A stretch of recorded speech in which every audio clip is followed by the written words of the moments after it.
Hai hai hai, selamat datang kembali di Mimin Art Channel. Tentunya penasaran kan dengan alur cerita selanjutnya? Yuk kita langsung saja dengerin ceritanya. Bab 70. Dear Papa. Cukup lama Boy menghabiskan waktu di ruangan itu. Ia menceritakan banyak hal tentang kesehariannya saat ditinggal pergi sang papa. Lalu mengeluhkan tentang teman-teman dan suasana di sekolah yang membuatnya kesal. Sekarang anak laki-laki itu sedang berperan sebagai dokter cilik profesional yang sedang mengobati papanya dengan mengandalkan mainan alat kedokteran miliknya. Mainan itu dibeli Alpian saat melakukan perjalanan ke luar negeri untuk mengurus salah satu cabang perusahaan. Sebelum pulang, ia menyempatkan diri mampir ke sebuah toko mainan anak dan membeli beberapa mainan untuk putra kesayangannya. Boy sangat kegirangan kala itu. Hadiah mainan alat kedokteran pemberian papa membuatnya merasa seperti dokter sungguhan. Ia akan mengobati siapapun penghuni rumahnya yang sedang mengeluh sakit. Bahkan Joe, bodyguard yang terkenal dingin dan garang itu pernah menjadi bahan praktek sang tuan muda. Joe harus berperan sebagai pasien korban kecelakaan dan harus mendapat pertolongan pertama dari dokter cilik Boy. Berdasarkan pengalamannya menjadi seorang dokter cilik, Boy pun berusaha menyelamatkan papanya yang kata Lisa sebentar lagi akan meninggal. Papa jangan meninggal ya, papa haus sembuh. Boy gak mau punya papa tili itu jahat. Lirihnya menahan tangis. Bisikan Lisa tadi benar-benar menakutinya. Pikiran polosnya sedang membayangkan bagaimana rasanya memiliki papa sambung. Pasti akan sangat mengerikan. Nanti Boy sama dedek bayi gak ada yang temenin main kalau papa gak ada. Semua mainan berbentuk jarum suntik ia keluarkan dari koper. Kemudian ia benamkan di lengan kanan sang papa. Konon katanya itu adalah obat paling mujarab di dunia. Boy akan menggunakan mainan jarum suntik itu untuk mengobati semua pasiennya. Sementara di ambang pintu, Aileen mengusap lelehan air mata di kedua sisi pipinya. Setiap kalimat yang terucap dari mulut si kecil Boy terasa menyayat hati. Selama ini hanya Alpian seorang yang sanggup menenangkan Boy jika sedang rewel ataupun sakit. Aileen tak berani membayangkan bagaimana hidupnya nanti tanpa Alpian. Aileen, lebih baik kamu pulang bawa Boy. Kamu juga butuh istirahat, ucap Mama Penny. Aku mau di sini saja, Ma. Bagaimana kalau nanti Mas Alpian bangun dan mencariku? Mama akan hubungi kamu setiap Alpian ada perkembangan, bujuk wanita itu. Ayolah nak, ingat kamu sedang hamil dan butuh banyak istirahat. Kalau Alpian sadar dan melihat kamu kelelahan seperti ini, dia pasti akan marah. Aileen kembali menyeka ujung matanya yang basah. Rasanya tidak tega untuk meninggalkan sang suami di tengah perjuangannya untuk bertahan hidup. Namun, sepasang janin kembar yang bersemayam di rahimnya juga butuh perlindungan. Setelah beberapa kali dibujuk sang mertua, akhirnya ia bersedia pulang dengan catatan agar diberitahu perkembangan sekecil apapun tentang suaminya. Wanita itu melangkah perlahan memasuki ruangan. Hatinya semakin tersayat melihat Boy duduk di samping papanya dengan mainan stetoskop yang melingkar di leher. Sayang, kita pulang dulu yuk, papanya mau istirahat. Aileen membelai puncak kepala putranya. Gak mau, Boy mau di sini jagain papa. Boy mau obatin papa, Ma. Kan ada dokter yang akan jagain papa sayang. Kita pulang dulu, besok bisa kesini lagi jagain papa.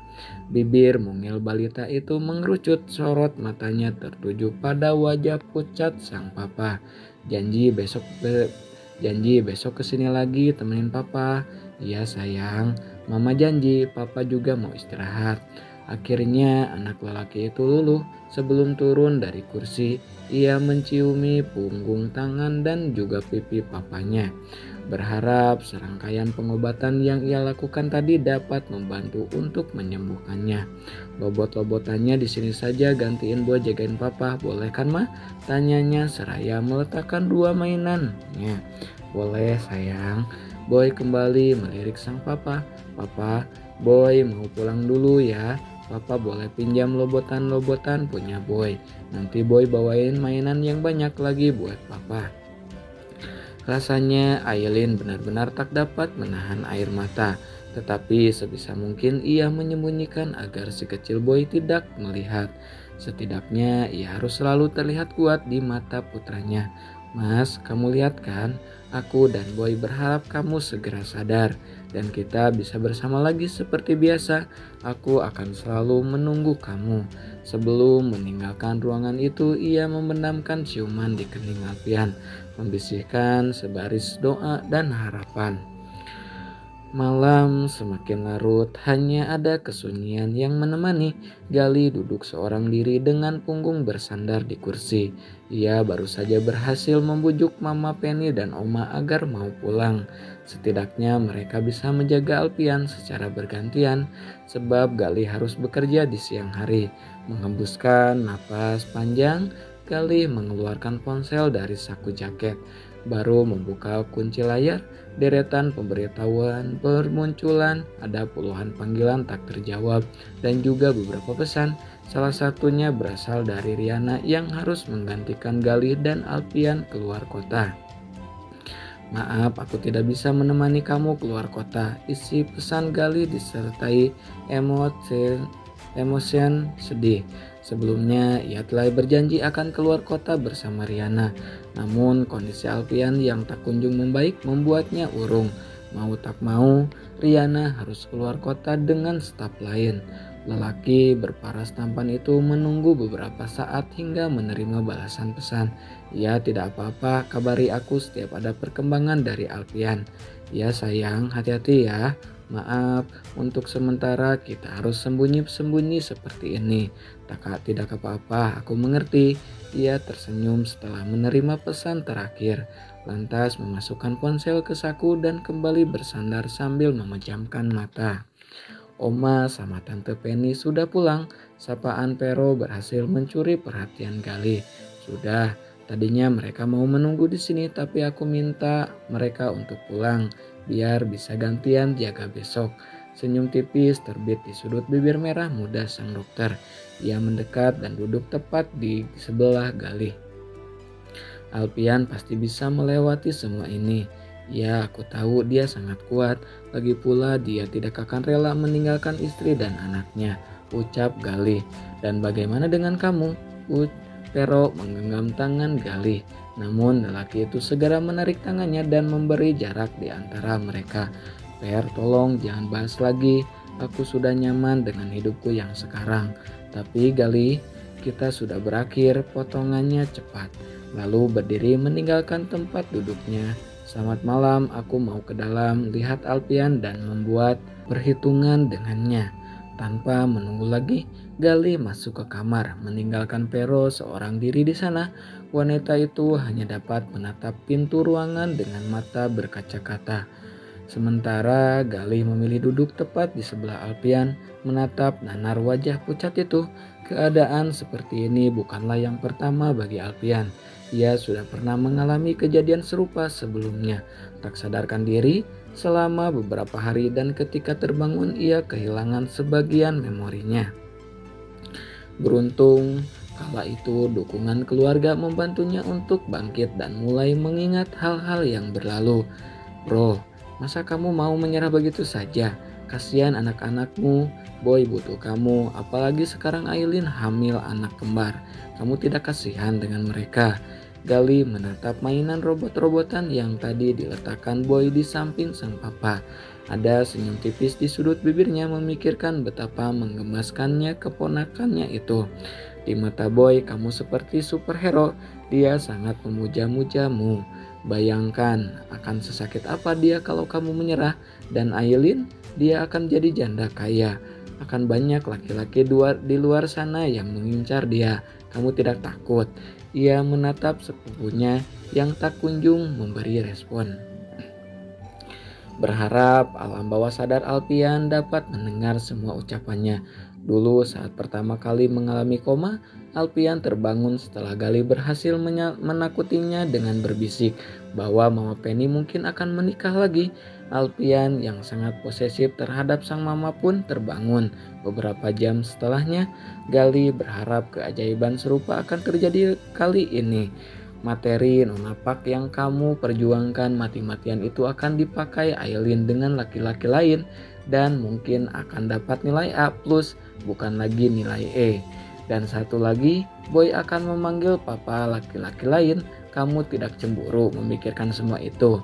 Tanpa disadari oleh Gali, ujung jemari Alpian bergerak sedikit demi sedikit, juga dengan ujung matanya yang basah.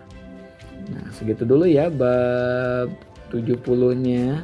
Dilanjut lagi nanti bab 71-nya. Ditunggu kakak. Bab 71.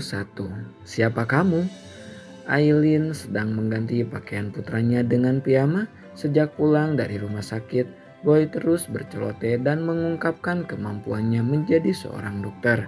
Ia juga menceritakan beberapa pengalamannya dalam menyembuhkan beberapa pasiennya, seperti Om Gali, Oma, dan Mama Penny, Oma Uyut yang juga pernah diobati olehnya. Mama, papa pasti sembuh kan? Tadi Boy udah obatin papa pakai jarum suntik ajaib punya Boy. Aileen tersenyum di tengah hatinya yang luka. Iya sayang, papa pasti senang karena hari ini diobatin sama dokter Boy yang hebat. Kita berdoa sama-sama yuk biar papa cepat sembuh. Boy mau berdoa mah, kata Bu Gulu kalau Boy selalu berdoa nanti dikasih sama Tuhan. Boy gak mau minta mainan lagi, Boy mau papa sembuh aja. Hati Aileen dipenuhi rasa haru. Setidaknya di tengah kesedihan ini ada Boy yang hadir sebagai penyemangat hidupnya. Malam itu ia mengajari putranya untuk berdoa dengan harapan bahwa sebaris doa dari sekecil Boy mampu mengantarkan papanya untuk segera tersadar. Mama, panggil Boy setelah berdoa. Keduanya sudah berbaring. Aileen memeluk putranya yang belum terpejam juga. Iya nak, Boy gak mau punya papa tiri. Papa tiri itu jahat mah, lirih Boy. Boy mau papa aja, papa baik dan sayang sama Boy. Ada kerutan di dahi Aileen mendengar ucapan polos putranya. Dari mana Boy tahu soal papa tiri? Sayang, dari Boy seketika membungkam mulut dengan telapak tangan. Teringat ucapan Lisa yang akan menghukumnya jika sampai berani mengadu pada siapapun soal papa tiri. Kenapa mulutnya ditutup? Ayo bilang sama mama siapa yang kasih tahu Boy Siapa yang kasih tahu Boy soal papa tiri? Boy menggelengkan kepala sebagai bentuk penolakan. Boy dengar dari teman di sekolah, tebak Aileen. Ia menduga bahwa Boy mungkin bercerita kepada temannya di sekolah perihal papanya yang lama tidak pulang ke rumah. Pikiran polos anak kecil kadang sulit ditebak. Mereka memiliki pandangan sendiri tentang hal-hal yang terjadi di sekitarnya. Masalah orang dewasa tentu saja sulit dipahami anak seusia mereka. Ayo sayang, jangan takut, bilang sama mama. Boy dengar soal papa tiri dari siapa? Apa dari teman-teman di sekolah? Lagi Boy hanya terdiam, membuat Aileen kembali mendekap tubuh mungil itu. Ia benamkan ciuman di pipi dan kening. Dengar mama ya, Boy nggak akan punya papa tiri karena papa akan sembuh dan kembali bersama kita. Kan sudah diobatin sama dokter Boy. Senyum mengembang di bibir mungil itu. Ia peluk mamanya sangat erat. Sekarang Boy tidur, besok mau sekolah kan? Iya mah. Menarik selimut, Aileen membalut tubuh mereka lalu bercerita tentang kisah para nabi sebagai pengantar tidur putranya. Malam pun berbalut kesunyian. Aileen merasakan kesendirian yang begitu nyata. Biasanya di malam seperti ini akan ada Alpian yang memeluknya dalam tidur. Ada genangan cairan bening di bola mata wanita itu. Selama ini Alpian tidak pernah membiarkannya tidur tanpa pelukan, memberinya rasa hangat dan damai di malam yang gelap dan dingin. Namun sekarang ia kehilangan semua itu karena kebodohannya sendiri. Demi mengurangi kerinduan yang seolah sanggup membunuh hatinya, Aileen membuka galeri ponsel dan memandangi foto-foto kebersamaannya dengan sang suami. Salah satu foto favoritnya adalah saat mereka berlibur ke Eropa. Suatu hari, Alpian membawanya menikmati pemandangan kota berselimut salju dengan menaiki kereta gantung. Pada saat berselfie, Alpian tiba-tiba saja menciumnya, sehingga keduanya tampak sedang berciuman mesra di foto itu. Aku merindukan kamu, Mas. Tolong hukum aku dengan cara yang lain saja. Aku dan anak-anak membutuhkan kamu. Lagi Aileen harus berurai air mata. Semua kenangan tentang Alpian terasa menyayat hati. Air mata Aileen pun harus mengalir semakin deras tatkala menemukan salah satu foto di mana ia sedang mengambil gambar pemandangan alam. Ada Alpian di sana yang baru disadari Aileen. Berwajah pucat dengan cairan merah mengalir di salah satu lubang hidungnya. Bahkan Aileen tidak melihat suaminya mimisan di sana.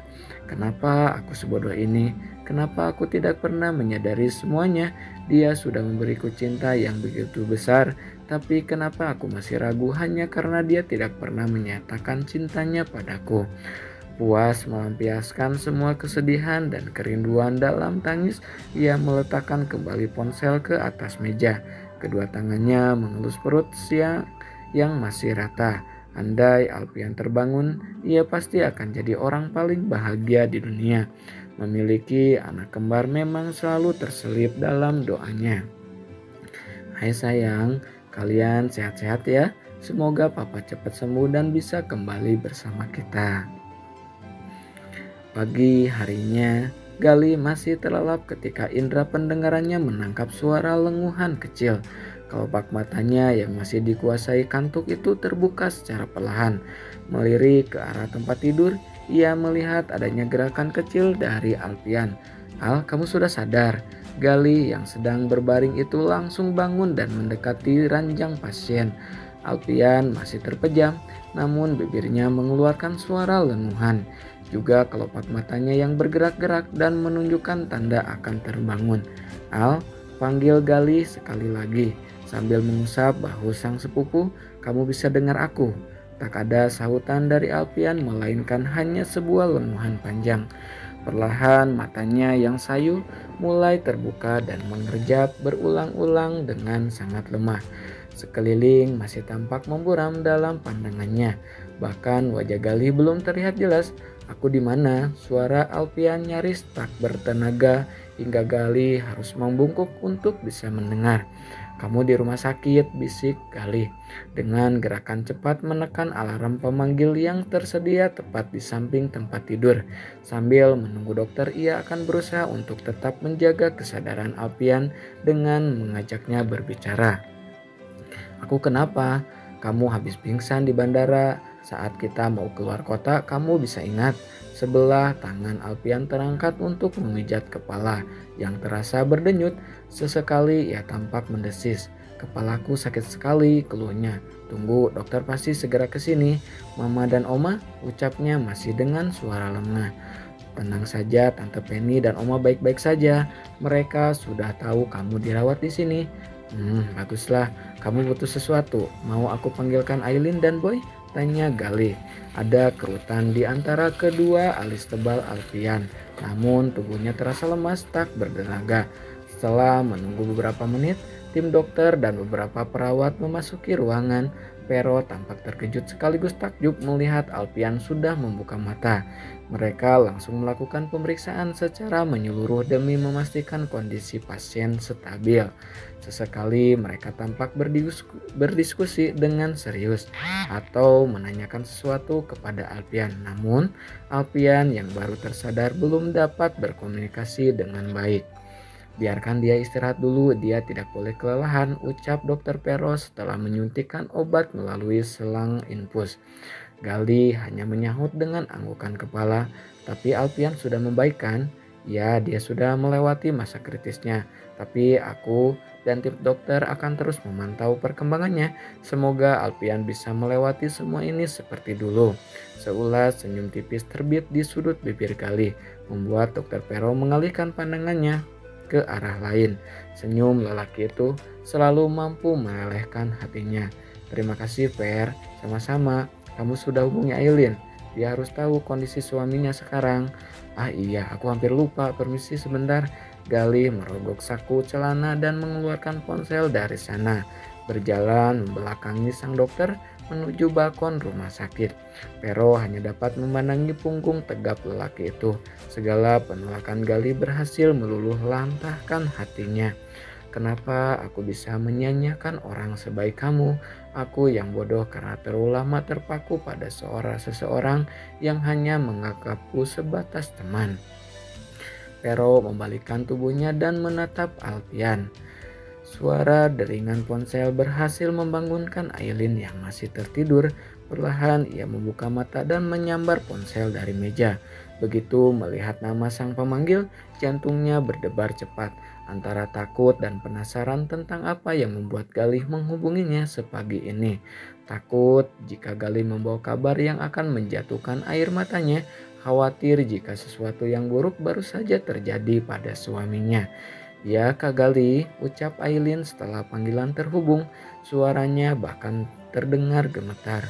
"Maaf ganggu kamu sepagi ini. Aku mau memberitahu kalau Alpian sudah sadar." Apa yang didengar Aileen membuat hatinya terasa lega. Beban yang selama ini menghimpit dadanya perlahan sirna. Hampir saja ia menjatuhkan air mata, namun sebisa mungkin ditahannya. "Suamiku sudah sadar," Kak Galih tidak bercandakan. Lirihnya hendak memastikan. "Ya, Alpian sudah sadar. Kalau bisa kamu ke rumah sakit pagi ini. Aku akan ke sana sekarang," ucapnya penuh semangat. "Tapi Aileen, kamu harus tahu kalau Alpian..." Belum tuntas ucapan Galih, Aileen sudah memutus panggilan. Ia menyeka lelehan air mata di pipi, lalu masuk ke kamar mandi untuk membasuh wajahnya dengan air dan keluar dengan tergesa-gesa. Aileen melirik ke tempat tidur di mana si kecil boy masih terlelap. Sebelum keluar kamar, ia sempat menciumi kening putranya. "Lisa, aku titip boy, aku harus ke rumah sakit sekarang. Kak Galih bilang Mas Alpian sudah sadar," ucap Aileen sesaat setelah keluar kamar dengan tergesa-gesa. "Baiklah, aku yang akan menjaga boy," balas wanita itu. "Kalau dia bangun dan mencari aku, bilang saja aku akan pulang cepat." Lisa menjawab dengan anggukan kepala. "Tenang saja, serahkan boy padaku saja." "Terima kasih Lisa, maaf merepotkan. Aku pergi sekarang." Tanpa menunggu lagi, Aileen segera beranjak keluar rumah. Lisa hanya memandangi Aileen yang begitu terburu-buru. Bahkan wanita itu tak sempat lagi mengganti pijamannya. Yang Aileen pikirkan hanya ingin segera tiba di rumah sakit untuk memeluk dan meminta maaf kepada sang suami. Di depan ada Joe yang sedang menyiapkan mobil. Ia tampak terkejut melihat sang majikan yang hanya menggunakan setelan piyama. Sepanjang jalan menuju rumah sakit, Aileen duduk dengan gelisah di belakang. Joe memikirkan kalimat apa yang akan ia ucapkan untuk meminta maaf kepada Alpian. Sudihkah sang suami memaafkan kesalahannya? Apakah ia akan senang jika tahu istrinya sedang mengandung janin kembar? "Tolong lebih cepat lagi Pak Joe," pinta Aileen seolah tak sabar lagi. Mendengar perintah itu, Joe pun menekan pedal gas hingga mobil melesat cepat, menyalip beberapa kendaraan di depan sebab sang nyonya bos terus saja mendesak agar segera tiba di rumah sakit. Benar saja, kurang dari 20 menit mobil sedan mewah yang berada di bawah kendali Joe itu sudah memasuki halaman rumah sakit. Aileen turun dengan tergesa-gesa dan berlari-lari kecil menuju lobi rumah sakit. Jantungnya semakin berdebar ketika memasuki lift yang akan membawanya menuju lantai 8. Tempat suaminya menjalani perawatan. "Aku harus bilang apa pada Mas Alpian untuk meminta maaf? Apa dia akan memaafkan semua kebodohanku?" gumamnya sambil menggigiti ujung kukunya. Tidak lama, pintu lift terbuka. Aileen melangkahkan kaki menuju ruangan sang suami yang berada di sudut. Begitu tiba di ambang pintu, langkahnya terhenti sejenak, tampak ragu untuk membuka pintu. Teringat semua kesalahannya belakangan ini, ia yang sengaja menciptakan jarak dan mendiamkan Alpian sampai suaminya harus pindah ke apartemen. Bahkan ia tidak tahu jika suaminya sedang berjuang melawan sakit yang menggerogoti tubuhnya. Lamunan Aileen membuyar. Ia menarik napas dalam-dalam demi mengumpulkan keberanian, kemudian langsung membuka pintu. Mata Aileen pun seketika berbalut cairan bening saat melihat suaminya sedang duduk bersandar di ranjang pasien. Ia sudah sadar. Aileen terdiam memandanginya dengan berurai air mata. Ingin rasanya ia peluk erat dan mengungkapkan betapa berharganya lelaki itu baginya. "Mas, kamu sudah sadar?" tanyanya sambil perlahan melangkah. Tak ada satu sahutan dari Alfian. Wajah pucat dan sedikit lemah itu menatap wanita berpiyama di hadapannya dari ujung kepala ke ujung kaki. Entah mengapa Aileen dapat melihat raut wajah Galih yang berubah tegang. Namun Aileen memilih untuk segera memeluk suaminya dan melepaskan segenap kerinduan yang menyiksa batin. "Tolong lepas," Alfian mendorong Aileen dengan sisa tenaga yang dimilikinya. Aileen merasa hatinya luluh lantah mendapatkan penolakan itu. "Maafin aku, Mas. Aku tahu aku salah. Tolong maafkan aku. Aku tidak akan mengulangi kesalahan itu lagi," lirihnya. Namun tatapan Alfian masih datar, nyaris tanpa ekspresi. "Maaf, kamu siapa?" Nah, segitu dulu ya bab 71-nya. Kayaknya Alfian hilang ingatan sedikit ya kayaknya ya. Nah, ditunggu lagi ya bab 72-nya. Makasih yang selalu stay tune. Jangan lupa di like ya. Makasih banyak kakak. Bye bye.